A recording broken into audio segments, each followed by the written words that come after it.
sont à droite, donc la mère et la fille. Celle qui est le plus proche de nous, c'est la fille, Laïka. Celle qui est juste à côté de la grès en bois derrière, c'est Buffy, sa maman. Et celui qui est couché à gauche, c'est le papa, Altaï, le mâle reproducteur. Donc le mâle et la femelle ont le même âge. Donc ça, c'est les deux qui sont le plus proches à côté de la paillasse en bois. Ils ont le même âge, mais ils ont une grosse différence de poids. La femelle qui va boire va faire à peu près 120-130 kg. Et le mâle qui est couché va plutôt tourner autour des 250 kg. On a un quatrième tigre, même principe que les hyènes tout à l'heure. Il est fermé tout seul dans un enclos au fond là-bas. Vous pouvez l'apercevoir quand vous sortez de la passerelle à gauche. Ça c'est le fils, c'est le frère de Laïka, Yuri, qui a 4 ans. Et pareil, il est en âge de se reproduire et si on le laisse avec son père, ils vont s'entretuer. Donc on est obligé de le séparer. Et le but c'est de les faire partir ailleurs, ces animaux-là, de les faire partir dans d'autres parcs pour qu'ils aillent se reproduire ailleurs.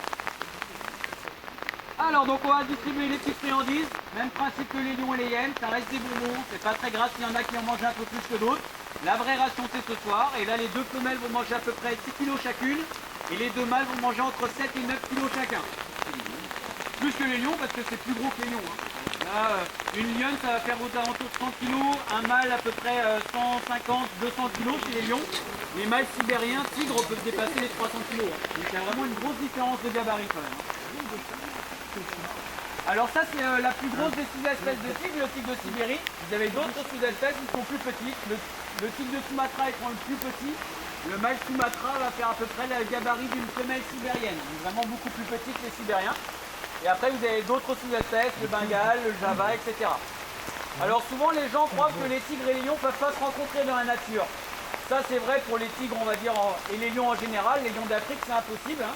Mais par contre, vous avez une sous-espèce de lion d'Asie qui va vivre en Inde et il y a une autre sous-espèce de tigre, le tigre du Bengale, qui va vivre également en Inde. Donc ces deux espèces-là peuvent se rencontrer dans la nature, le tigre du Bengale et le lion d'Asie.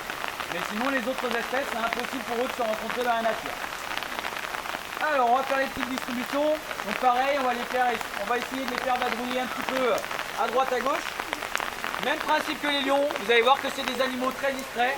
Malgré leur poids, on ne va quasiment pas les entendre se déplacer. C'est vraiment l'atout principal de ces animaux-là. Plus ils sont discrets, maximum de chances ils auront de pouvoir attraper leur proie à la chasse. Alors, on va essayer de réveiller un petit peu le gros. Alors, vous allez les voir essayer de temps en temps de se mettre debout sur leurs pattes arrière. C'est un des rares félins qui va se battre de la même manière que les ours. Les ours vont se mettre debout sur leurs pattes arrière pour pouvoir frapper directement avec les deux pattes avant. Et ben, les tigres vont faire la même chose lors des combats. Et du coup ça fait des combats assez impressionnants, car les tigres peuvent dépasser les 2,50 m de haut quand ils se mettent debout sur leurs pattes arrière.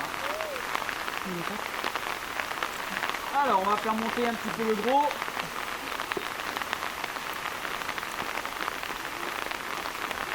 Donc là c'est celui qui fait 250-300 kg. Vous avez vu quand il saute on entend encore une fois quasiment rien.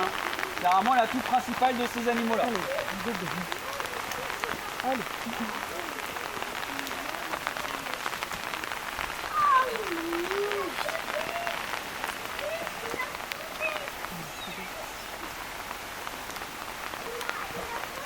Je ferme pas assez vite là. Allez. Alors on a mis des bassins également aux tigres, car c'est un des rares félins avec le jaguar extra-pêcheur à adorer l'eau. Ils vont vraiment prendre plaisir à aller dans l'eau, pêcher, nager, s'amuser, se rafraîchir, alors que les autres félins, comme les